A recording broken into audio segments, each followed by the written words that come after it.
Hey, it's James here from GoodGuitarist.com, and in today's lesson, I want to show you 5 basic skills that every guitarist should master. If you don't know how to do these basic skills, you're going to run into a lot of roadblocks when learning guitar. So my goal today is to clear the way for you and to make your journey that much easier. The first thing, and this is the most important thing, is to focus on your timing. It may seem counterintuitive to a beginner, but timing has a priority over the chord shapes. When you think about how we play guitar, we use our dominant hand to strum the guitar. If you look at a professional strumming chords, their chord hand moves occasionally, when they need to switch chords, but their strumming arm is going the entire time. It's controlling the sound.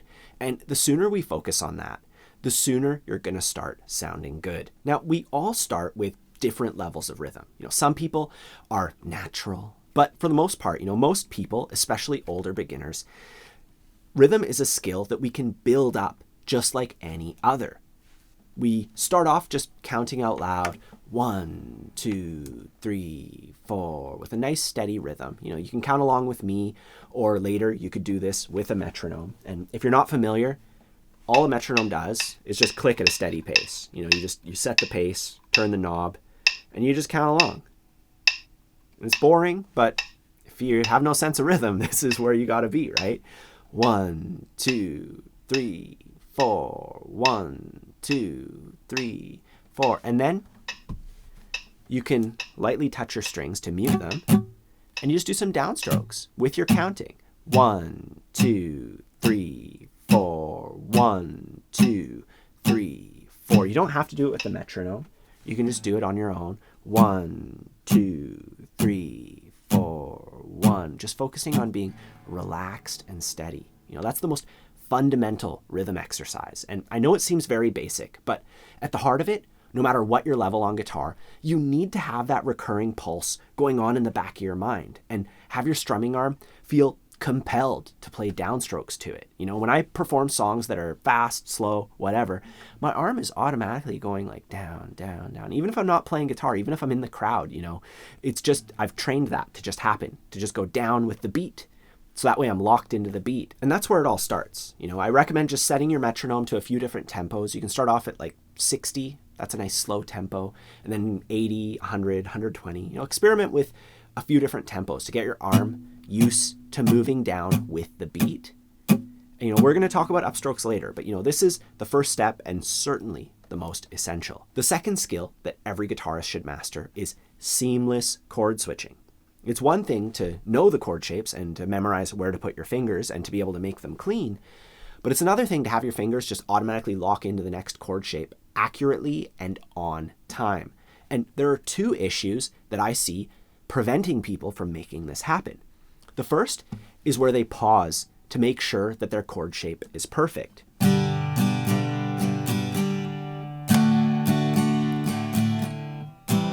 There's like a little pause between each chord shape, and that's really jarring for the listener, right? And this ties into my first point. Rhythm has priority over the chord shapes. You keep the rhythm going, even if your chord shapes aren't really working out. And it's more musical. I'm making awful chord shapes, but the rhythm's going, and you don't want to let the switching interrupt your rhythm. And that's easier said than done, which brings me to my second point.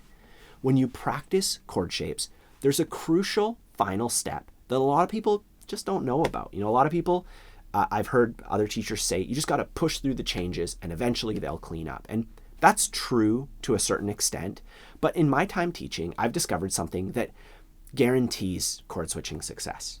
You need to add a small element of rhythm to your switching practice. And I don't mean strumming, I mean counting. I have all of that outlined in my free ebook. It's a method that I call the chord switching game that'll show you a way to practice the chord shapes while incorporating rhythm. And it goes step by step through the process, through all these phases, starting super easy like this. 1, 2, 3, 4, 1, switch, switch, back.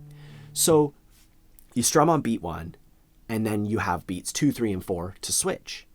And that way, you're still staying in time. You're still paying attention to rhythm, but you have lots of time to switch. And then you move on. You go like 1, 2, switch, switch. 1, 2,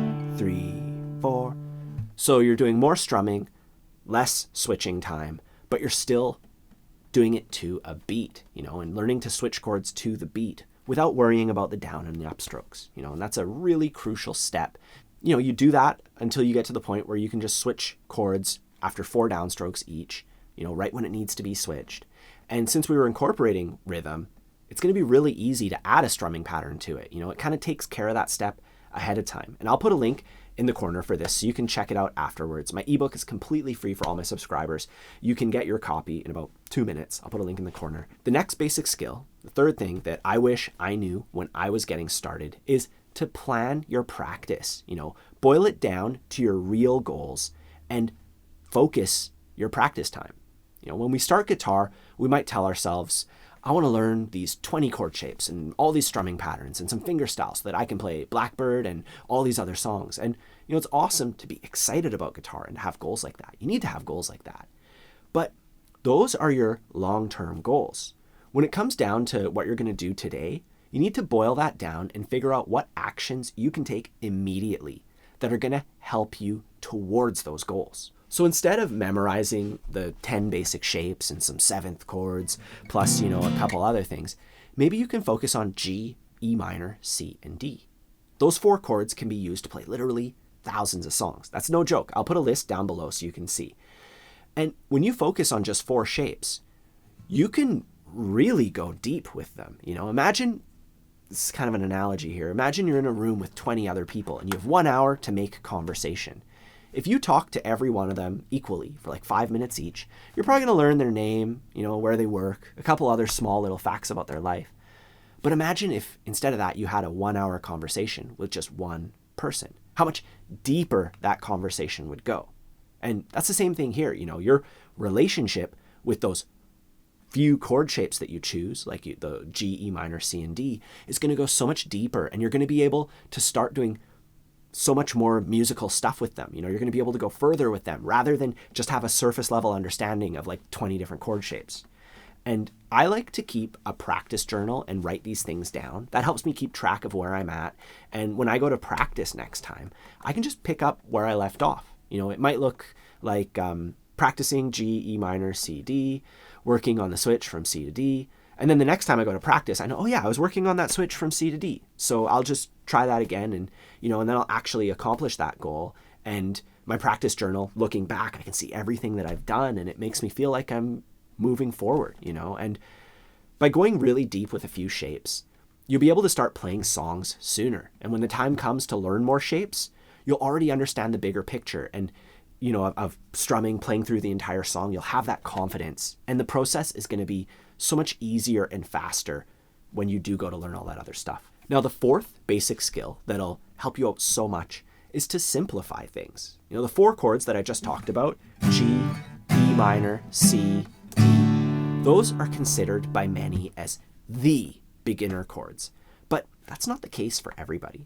For a lot of students, more than you might think, they get better results when they start with simpler versions of those shapes.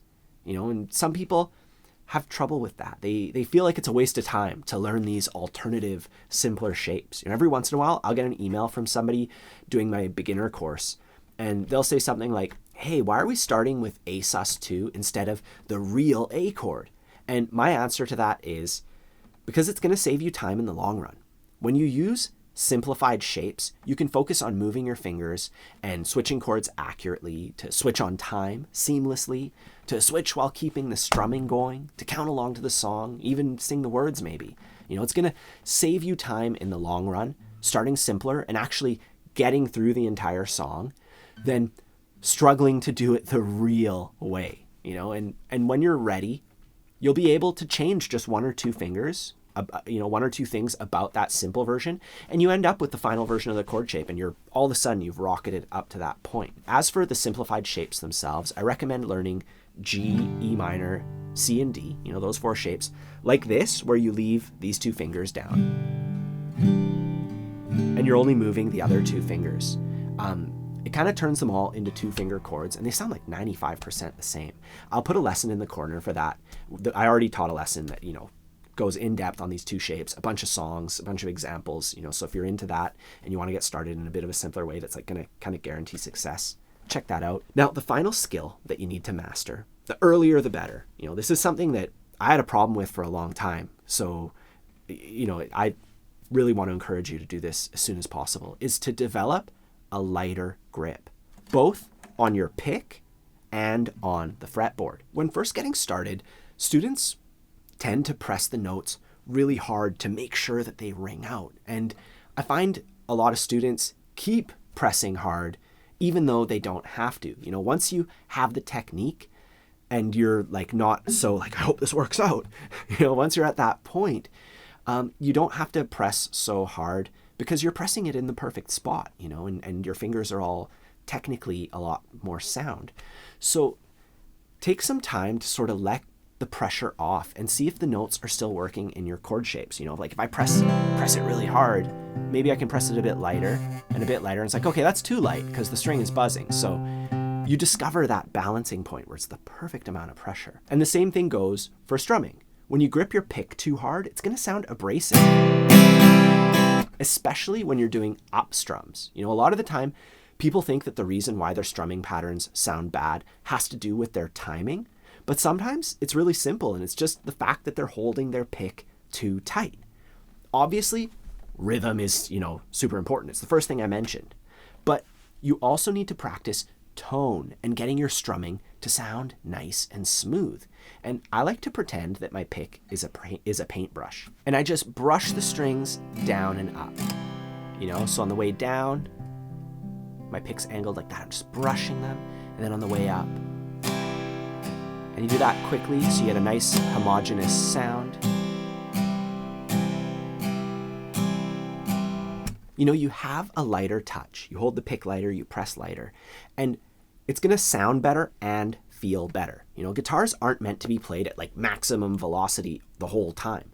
There's an entire range from like very quiet and gentle all the way to like, rocking out like the Maroon. And the sooner you tap into that, the sooner you're going to sound, people are going to be like, whoa, that's awesome. They're going to really notice that you're like a good guitarist. Those are the 5 basic skills that everybody should master on guitar. If there's a basic skill that you think should have been on this list, please let me know in the comments down below, and I can always discuss that in a future lesson. I also have my complete beginner's course, a step-by-step path through everything from absolute beginner to confident strummer. You'll find links for all that stuff down below. Don't forget to like and subscribe if you enjoy learning guitar with me.